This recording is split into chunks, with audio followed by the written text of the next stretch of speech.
اجتماعی قربانی کی شرعی حیثیت کیا ہے؟ تو میرے دوستوں ذہن نشین فرما لیں، موجودہ دور میں اجتماعی قربانی کا رواج عام ہوتا جا رہا ہے اور بہت سے افراد اجتماعی قربانی ہی کرتے ہیں۔ ایک جانور کے اندر 7 افراد شریک ہو گئے، انہوں نے قربانی کر لی، اور اسی طرح بہت سے اداروں کے اندر یہ ترتیب چل رہی ہے کہ وہ اجتماعی قربانی کا انتظام کرتے ہیں۔ لوگ وہاں پر اپنا حصہ جمع کرواتے ہیں اور اجتماعی قربانی سے اپنا حصہ لے کر اپنے گھروں کو آ جاتے ہیں۔ تو یہ جائز ہے، اس میں کسی قسم کی قباحت نہیں، لیکن اس کے لیے چند ایک بنیادی طور پر باتوں کا ذہن میں رکھنا، ان کے مطابق چلنا نہایت ہی ضروری ہے۔ ٹھیک ہے، نمبر 1 ان میں یہ ہے کہ آدمی جتنے بھی ایک جانور میں شریک ہیں، سب کی نیت خالص اللہ کی رضا کے لیے ہو۔ کسی ایک کی بھی نیت خراب ہو گئی، کسی ایک کی بھی نیت گوشت کھانے کی ہوئی، تو میرے دوستو سب کی قربانی ضائع ہونے کا قوی اندیشہ ہے۔ کیوں؟ اس لیے کہ اللہ رب العالمین نے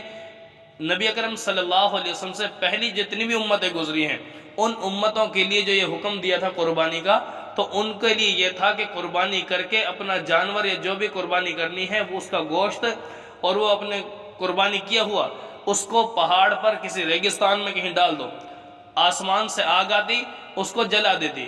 گویا جس کے گوشت کو آگ جلا دیتی اس کی قربانی قبول ہو جاتی، اور جس کو آگ نہ جلاتی اس کی قربانی قبول نہیں ہوتی۔ یہ تو اللہ رب العالمین کی بہت ہی زیادہ شفقتیں ہیں اس امت پر نبی اکرم صلی اللہ علیہ وسلم کی وجہ سے کہ قربانی کا گوشت ان کے لیے حلال کر دیا۔ تو میرے دوستو اللہ رب العالمین نے خود فرمایا قرآن پاک کے اندر لَن يَنَالَ اللَّهَ لُحُومُهَا وَلَا دِمَاؤُهَا وَلَكِن يَنَالُهُ التَّقْوَى مِنكُمْ۔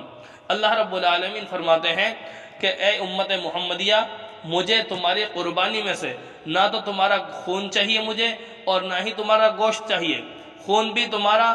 قربانی بھی تمہاری، گوشت بھی تمہارا، صرف مجھے تو وَلَكِن يَنَالُهُ التَّقْوَى مِنكُمْ، تمہارا تقوی چاہیے، تمہارا دل کا ارادہ اور دل کا اخلاص اور دل کی نیت مجھے چاہیے۔ اگر تم وہ بھی نیت اللہ کو نہ دو، خالص اللہ کی رضا مقصود نہ ہو، پھر بھی گوشت کھانے کی نیت رکھ رہے ہیں، تو میرے دوستو اس کا نقصان یہ ہوگا کہ ہماری نیت خراب ہونے سے ہماری قربانی ضائع ہو جائے گی، اور جب 7 افراد میں سے کسی ایک بندے کی نیت خراب ہوئی تو سب کی قربانی ضائع ہو جائے گی۔ تو اس لیے خالص اللہ کی رضا کے لیے نیت ہو، گوشت کھانے کی نیت نہ ہو۔ اور اسی طرح ایک یہ کہ جب اجتماعی قربانی کے اندر سارے افراد اپنی اپنی وہ رقم جمع کروا رہے ہیں، تو کسی بندے کی آمدنی حرام نہ ہو، ان میں سے حرام آمدنی والے افراد کو بیچ میں شامل کرنے سے وہ قربانی ضائع ہو جائے گی۔ یعنی جس کی کمائی اکثر حرام ہو یا مکمل حرام ہے، سود پر مشتمل ہے، جوئے پر مشتمل ہے، ٹھیک ہے، کوئی بھی ناجائز اور حرام کام کے اندر مبتلا ہے اور ادھر سے وہ آمدنی لے رہا ہے، اب وہ بندہ کسی کے ساتھ اجتماعی قربانی میں شامل ہو رہا ہے، تو حرام آمدنی والے بندے کو شامل کرنا، اس سے بھی دوسروں کی قربانی ضائع ہو جائے گی۔ تو اس لیے ایسے افراد کے لیے حکم یہ ہے کہ وہ اجتماعی قربانی میں شامل نہ ہوں۔ لیکن یہ صورتیں پیش آتی ہیں، اس کا دوسرا حل یہ ہے کہ ایسے افراد جن کی آمدنی اکثر حرام ہے یا مکمل حرام ہے، وہ افراد کسی سے قرض لے لیں، پاکیزہ اور حلال آمدنی، پاکیزہ اور حلال پیسہ رقم کسی سے قرض لے لیں اور وہ پاکیزہ مال ادھر قربانی کے لیے جمع کروا دیں، اور اپنی ملکیت میں سے جو ناجائز آمدنی بندے کے پاس موجود ہے اس میں سے اس کا قرض ادا کر دیں۔ ٹھیک ہے، کیوں؟ اس لیے کہ نبی اکرم صلی اللہ علیہ وسلم نے ارشاد فرمایا، حدیث شریف کے اندر ہے، ترمذی کی روایت ہے، فرمایا اللہ تعالیٰ پاکیزہ ہیں اور پاکیزہ مال کو پسند کرتے ہیں۔ جب ایک اللہ کا فریضہ پورا کرنا ہے، اس کو عمل میں لانا ہے، نبی اکرم صلی اللہ علیہ وسلم کی سنت کو پورا کرنا ہے، ابراہیم علیہ السلام کی ادا کو اپنانا ہے، تو میرے دوستو اگر اس کام کو ہم نبی اکرم صلی اللہ علیہ وسلم اور اللہ تعالیٰ کی پسند کے مطابق کر لیں تو کتنا ہی بڑا اجر ملے گا اس پر۔ تو اس کے لیے سب سے پہلی بات تو یہ ہے کہ اجتماعی قربانی کرنے والے جتنے بھی افراد ہیں ان تمام افراد کی نیت بھی خالص ہو اور مال بھی پاکیزہ ہو، ٹھیک ہے، حلال آمدنی ہو، حرام آمدنی سے بچنا نہایت ہی ضروری ہے، ورنہ دوسروں کی قربانی بھی ضائع ہو سکتی ہے۔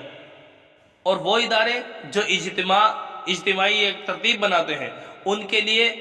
بہتر اور مناسب یہ ہے کہ جہاں پر وہ بیٹھتے ہیں اپنی جگہ پر مخصوص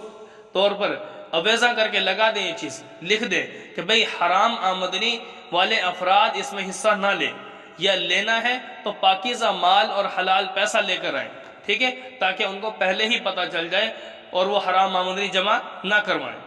اور اسی طرح اہم بات، اجتماعی قربانی میں مشترکہ جانور کو ذبح کرنے سے پہلے جن 7 شریکوں کی طرف سے یہ قربانی کی جا رہی ہے ان کا تعین ہونا، وہ متعین ہو بھی کون کون سے افراد ہیں وہ، ٹھیک ہے، ان افراد کی تعین ہو جائے اور سب کی نیت بھی خالص کر لی جائے۔ اور اگر تعین نہ کی گئی ویسے ہی قربانی کر دی تو میرے دوستو اس میں بھی قربانی کے ضائع ہونے کا اندیشہ ہے۔ اور ایک جانور کے اندر 7 افراد سے زیادہ نہ ہو، ٹھیک ہے، یہ بہت ہی اہم اور ضروری بات ہے، اس کو غور سے سن لیں کہ ایک جانور کے اندر 7 افراد سے اوپر کوئی نہ ہو، ٹھیک ہے۔ کیوں؟ یہ بعض دفعہ ایسا ہوتا ہے کہ 2 بندے مل کے کہتے ہیں یار چلو کچھ پیسے تو دے کچھ میں دیتا ہوں، ہم دونوں مل کے ایک حصہ لے لیتے ہیں۔ تو میرے دوستو 6 افراد تو پہلے ہو چکے تھے جن کا مکمل ایک ایک حصہ ہے، لیکن ایک حصے کے اندر 2 افراد مل کر یہ کام کرنے لگے ہیں، تو میرے دوستو 6 وہ اور 2 یہ 8، تو ایک جانور کے اندر 8 افراد شریک نہیں ہو سکتے۔ اگر ایسا ہو گیا تو سمجھ لینا کہ سب کی قربانی ضائع ہو جائے گی۔ تو آگاہ ہو جاؤ، خبردار ہو جاؤ اجتماعی قربانی کرنے والوں،